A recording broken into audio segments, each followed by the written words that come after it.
Idėja video tokia labai nebloga, bet pažiūrėkime, ar pavyks man paaiškinti taip, kaip aš norėčiau paaiškinti.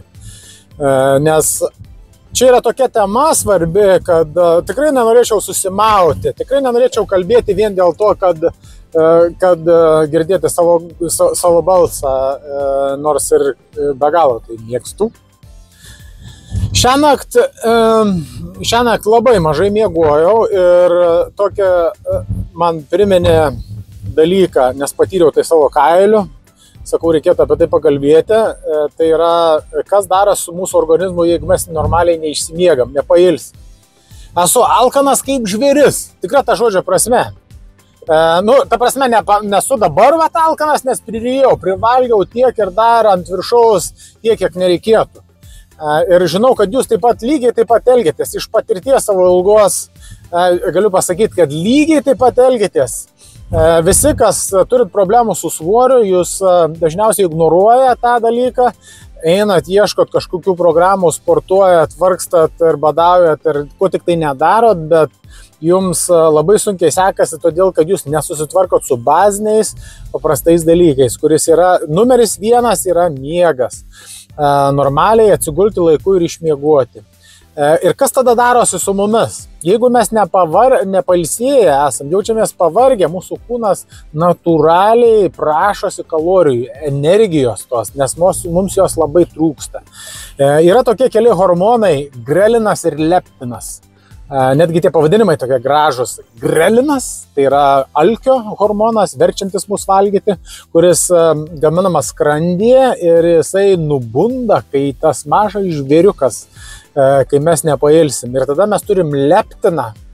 Ir leptinas yra gaminasi mūsų riebalų ląstelėse. Ir jis yra tas hormonas, kuris pasako, kad mes sotus, laimingi, mums nieko netrūksta, viskas yra gerai. Tai va, kai mes nepailsim, neišmiegam, kas yra, čia yra epidemija, čia yra be galo plati ir sunki problema. Žmonės nemiega normaliai. Ar tai dėl stresų kažkokių, ar tai kažkieno tai įpročiai tokie nelabai palankūs sveikatai, tie vadinami visokie pelėdos ir ten taip toliau, ir ar tai darbas, naktinis darbas, pavyzdžiui, dirbam pamainomis, mes esam amžinai pavargę, amžinai alkani ir amžinai ieškom, kaip užkišti visą tą, pataisyti tą savo savijautą. Tai va, nepailsim, pavargę, organizmas prašosi kalorijų, valgom daug daugiau negu mums reikėtų. Aš tikrai suvalgiau iki pietų, dabar daugiau negu kad man reikėtų iš tikrųjų. Bet aišku, pas manęs viskas normaliai, medžiagų apykaita tvarkoja, įpročiai tvarkoja, tai neturės didelio efekto.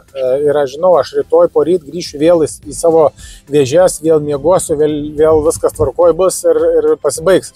Bet šiaip pas žmogų, kuris to nėra susistygavęs, jūs galit vargti, ieškoti, vartoti ar sportuoti, tikrai nepavyks, kol nesusitvarkysim miego. O apie miegą aš nekartą esu kalbėjęs ir padaręs video atskirai apie tai. Ir jeigu reikia, dar padarysiu, bet žinokit, kad jeigu mes normaliai neišmiegam, čia yra mūsų koncentracijos taškas. Turim čia pasižiūrėti. Jeigu normaliai neišmiegam, pamirškit, turėsim problemų visą gyvenimą, dažniausiai.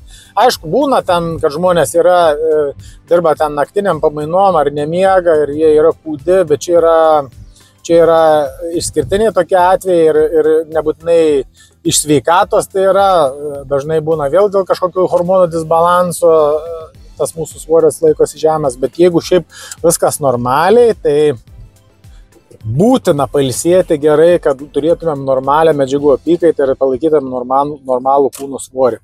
Ten koncentruokimės.